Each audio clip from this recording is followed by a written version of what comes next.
En el presente video vamos a revisar lo que son los sinónimos, antónimos, homónimos y parónimos.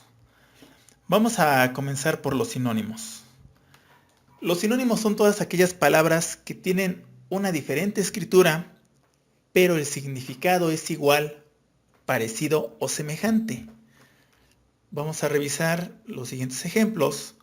Por ejemplo, en el caso de un vehículo, podemos sustituir esta palabra por carro, automotor, coche, auto en una versión más corta, e incluso nave. Vamos a pensarlo dentro del lenguaje juvenil, que muchas veces ustedes dicen, súbete a mi nave, ¿no? Y entonces comprende perfectamente que se está refiriendo a un vehículo.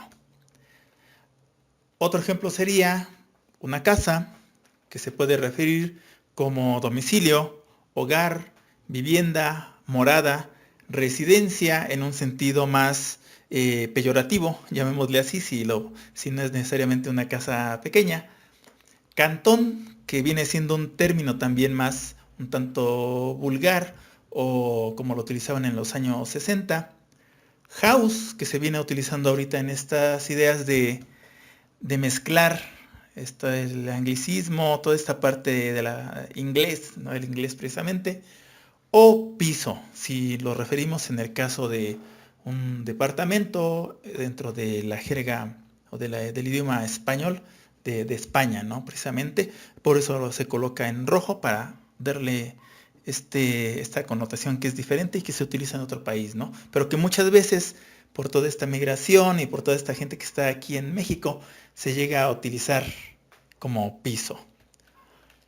Otro ejemplo sería el verbo empezar, que se puede colocar como o sustituir por iniciar, emprender, principiar, originar o surgir, ¿no? Dependiendo del contexto. ¿Para qué me sirven los sinónimos? Permiten redactar un texto sin que éste se lea repetitivo. Recuerden que justamente cuando comenzamos a escribir nos enfrentamos a que nuestra escritura es repetitiva y eso cansa al lector, ¿no? Favorece la calidad del mensaje, nutre la economía del lenguaje y refleja nuestro acervo cultural. Recuerden que una buena redacción no repite palabras y si va a emplear una misma palabra, lo sustituye por otras para que tenga una mejor cadencia, una mejor lectura, y precisamente para eso funcionan y para eso sirven los sinónimos, ¿no? Para darle una mejor calidad a nuestra redacción. Ahora, los antónimos. ¿Qué son los antónimos?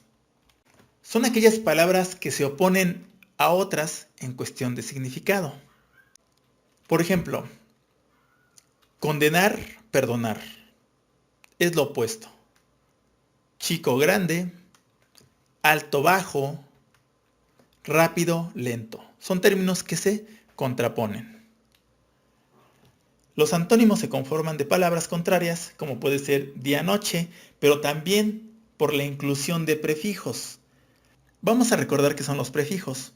Son todos aquellos elementos, la parte más pequeña de una palabra, que se añade al inicio de otra para modificar su significado. Recuerden que los prefijos son formas no independientes en la lengua y que por lo tanto tienen que estar unidos a otra palabra para que tenga significado. En este caso con los antónimos vamos a ver que podemos aplicarlo en gusto, y si aplicamos un prefijo encontramos que es disgusto. Capaz, incapaz, obediente, desobediente, tolerante, intolerante. Observamos que contrapone el significado de la palabra tolerante, intolerante. Homónimos. Los homónimos se dividen en dos. Homófonas, que son las palabras que suenan igual, pero se escriben diferente y tienen significados distintos. Y homógrafas. Son términos que se escriben igual, suenan igual, pero tienen significados distintos. Veamos los siguientes ejemplos. Agito y agito. Agito con G tiene que ver con el verbo agitar y agito con J tiene que ver con el ajo, con este elemento que utilizamos dentro de la cocina, ¿no? 100 y 100. 100 con C es un adjetivo que expresa la cantidad de 10 veces 10, una cantidad numérica, y 100 con S que tiene que ver con la parte lateral de la cabeza, ¿no? Una parte física de nuestro cuerpo. Abrazar y abrazar, la primera con Z y la segunda con S. La primera tiene que ver con estrechar con los brazos y la segunda con esta acción de quemar, ¿no? De incendiar algo, ¿no? Gente pirómana. Como podemos ver, las palabras homófonas tienen que ver con lo visual, ¿no? Para poder entender esto, tenemos que visualizar la palabra y saber que realmente tiene que ver con lo que estamos diciendo, ¿no? Con la idea que tenemos en mente, ¿no? Y que queremos comunicar, ¿no? En el caso de las palabras homógrafas, recuerden que tiene que ver con aquellas palabras que se escriben igual, suenan igual, pero tienen significado distinto. En este caso, vemos la palabra vino. En la primera refiere al verbo venir, de trasladarse de un punto a otro. Acaba de venir esta persona, por ejemplo. Y la segunda es en el caso de vino, que hace referencia a la bebida alcohólica, ¿no? Él vino a beber vino. Borrador. En el primer ejemplo tiene que ver con el objeto, con el instrumento que utilizamos los profesores para borrar el pizarrón o el pintarrón. Pero también tiene que ver con esta parte de una primera versión de un escrito, ¿no? Una primera versión de alguna canción. Y tiene que ver con esta parte primigenia, ¿no? Pero entonces tiene que ver el contexto para poder entender esto, ¿no? El tercer ejemplo es gato. En su primera acepción, vamos a llamarla así, tiene que ver con la herramienta para arreglar un vehículo. En su segunda idea tiene que ver con el animal felino. Y en el tercer ejemplo tiene que ver con la persona que se sobaja ante otra por quedar bien, ¿no? Los parónimos. ¿Qué son los parónimos? Son pares de palabras que tienen una relación de semejanza entre su forma y sonido, pero su significado y pronunciación son distintos. Vamos a ver los siguientes ejemplos. ¿Cuándo se presentan los parónimos? Cuando solamente se da un cambio de vocales. Por ejemplo, arrear y arriar. Vemos que cambia, se sustituye la E por la I. Arrear y arriar, ¿no? Estamos ante una situación de pronunciación. Por el cambio de una consonante, en este caso acto y apto.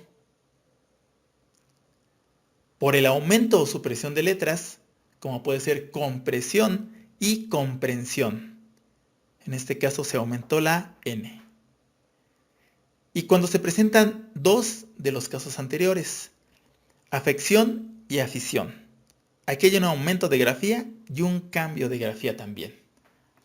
Vemos que desaparece, se transforma la E por la I y se contrae la doble C, quedan solamente una. Esta situación de los parónimos tiene que ver muchas veces con errores ortográficos al momento de uno que está redactando, incluso cuando uno mismo está diciendo algo, muchas veces se confunde o muchas veces también tiene que ver con esta parte de que no se sabe bien la definición del término y uno utiliza palabras para hacerlo quedar mejor la idea, ¿no? Hacer quedar mejor bien la idea. Y vamos a ver el siguiente ejemplo. En este caso, óvulo, óvalo y óvulo son parónimos porque se semeja dentro de la escritura, pero aunque se escriben diferente y tienen un significado diferente, muchas veces se utilizan dentro de esta confusión. Vamos a ver el siguiente ejemplo. El primero está tomado de un verso de Charles Baudelaire y dice: Don Juan de los Infiernos le dio el óvulo a Caronte para iniciar la travesía. Recuerden que el óvulo era la moneda dentro del contexto griego que era para que el muerto pudiera atravesar, el recién difunto, pudiera atravesar el río y llegar a la otra parte, ¿no? En este caso se confunde óvulo por óvulo y cambia totalmente todo el sentido de la oración, ¿no? Don Juan de los Infiernos le dio el óvulo a Caronte para iniciar la travesía. Cambia totalmente el sentido y aquí ocurre un fenómeno de parónimo. Vamos a revisar el siguiente ejemplo. Lo correcto es Pedro tenía la aptitud para desempeñar el puesto de gerente, es decir, es apto para. Y lo erróneo es Pedro tenía la actitud para desempeñar el puesto de gerente.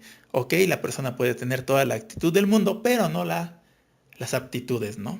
Eso es lo que se debe de cuidar al momento de visualizar los parónimos.